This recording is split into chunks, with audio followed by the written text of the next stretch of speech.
नंदीग्राम में ममता के सामने भिड़े बीजेपी और टीएमसी कार्यकर्ता। दोनों पक्षों ने एक दूसरे पर वोट डालने से रोकने का लगाया आरोप। नंदीग्राम हंगामे को लेकर सीएम ममता बनर्जी ने दर्ज कराई एफआईआर। चुनाव आयोग ने स्थानीय प्रशासन से मांगी रिपोर्ट।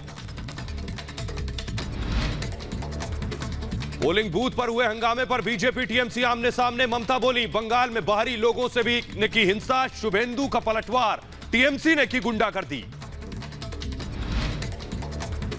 ममता बनर्जी का नंदीग्राम जीतने का दावा, कहा मां माटी मानुष के आशीर्वाद से जीत रही हूं चुनाव। मतदान के दिन प्रधानमंत्री मोदी की रैली पर ममता ने उठाए सवाल, कहा प्रधानमंत्री चुनाव आचार संहिता का कर रहे हैं खुलेआम उल्लंघन। प्रधानमंत्री मोदी का दावा, नंदीग्राम से ममता की हार तय। हावड़ा की रैली में कहा नंदीग्राम ने अपना काम कर दिया, दीदी हार मान चुकी हैं, बीजेपी की सरकार आने वाली है। पश्चिम बंगाल के डेबरा में मतदान के दौरान भिड़े बीजेपी और टीएमसी कार्यकर्ता। टीएमसी पर बीजेपी उम्मीदवार भारती घोष को रोकने का आरोप। बंगाल में दूसरे चरण के मतदान में कई जगहों पर हिंसा। पश्चिम बंगाल के नंदीग्राम में शुभेंदु अधिकारी के काफिले पर हमला, इल्जाम टीएमसी पर। पश्चिम मिदनापुर में बीजेपी के तन्मय घोष की कार पर हमला, कार पर पत्थर फेंके गए, टीएमसी कार्यकर्ता पर हमले का आरोप। नंदीग्राम में बीजेपी कार्यकर्ता की संदिग्ध मौत, घर में लटका मिला उदय शंकर का शव, परिवार का आरोप, टीएमसी नेता कई दिनों से दे रहे थे धमकी।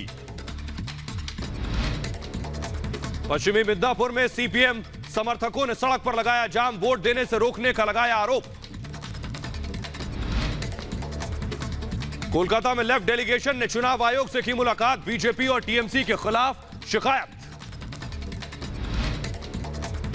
बंगाल में दूसरे चरण में भी बंपर वोटिंग, 4 जिलों की 30 सीटों पर 8% से ज्यादा मतदान, सियासी दलों की सांसें थमी। एआईयूडीएफ के अध्यक्ष बदरुद्दीन अजमल ने असम के होजाई में किया मतदान, गठबंधन की सरकार बनने का किया दावा। सचिन वाजे के कारनामे का एक और वीडियो आया सामने, ब्लैक ऑडी में एक साथ बैठे नजर आए वाजे और विनायक शिंदे। मनसुख मामले में रिपब्लिक भारत की एसआईटी टीम का धमाकेदार खुलासा, वाजे की 8वीं कार की तलाश, पुलिस मुख्यालय में पार्क की गई थी ब्लैक ऑडी। मनसुख में एनआईए के ताबड़तोड़ छापे, गिरगांव के एक रेस्टोरेंट से 40 मोबाइल और 44 सिम मिले, होटल मालिक पर बुकी नरेश धरे को सिम देने का आरोप। एंटीलिया केस में रियाज काजी से एनआईए ने पूछताछ की है, सचिन वाजे के साथ साजिश में शामिल होने का शक। वसूली गैंग के खिलाफ एसीबी में बीजेपी नेता किरीट सोमैया ने शिकायत दर्ज कराई है, सीएम उद्धव और अनिल देशमुख पर साधा निशाना। तमिलनाडु विधानसभा के लिए बीजेपी ने झोंकी ताकत, करूर में गृह मंत्री अमित शाह ने रोड शो किया। बंगाल से सीधे तमिलनाडु पहुंचे प्रधानमंत्री मोदी, मदुरई में मीनाक्षी मंदिर में भगवान के किए दर्शन, विधि विधान से पूजा अर्चना भी की। केरल में सीएम योगी ने यूडीएफ और एलडीएफ को लिया आड़े हाथों का, दोनों पार्टियां भ्रष्ट, केरल के पास एनडीए मात्र विकल्प। मार्च में रिकॉर्ड स्तर पर जीएसटी कलेक्शन, सरकार को मिले 1.23 लाख करोड़ रुपए। वित्त मंत्रालय ने कहा कोरोना महामारी के बाद आर्थिक सुधार के संकेत।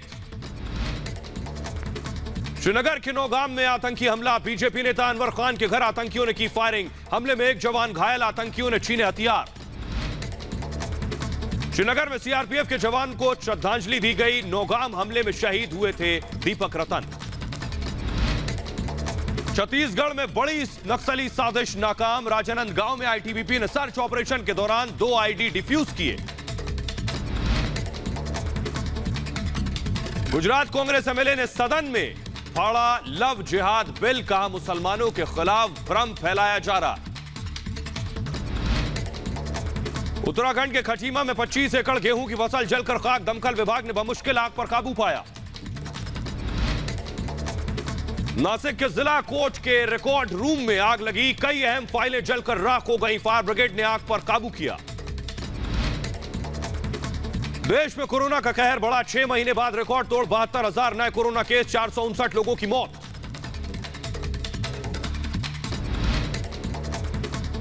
दिल्ली में कोरोना के बढ़ते मामलों पर सीएम केजरीवाल ने कल बुलाई आपात बैठक, स्वास्थ्य मंत्री सत्येंद्र जैन समेत कई अधिकारी होंगे शामिल।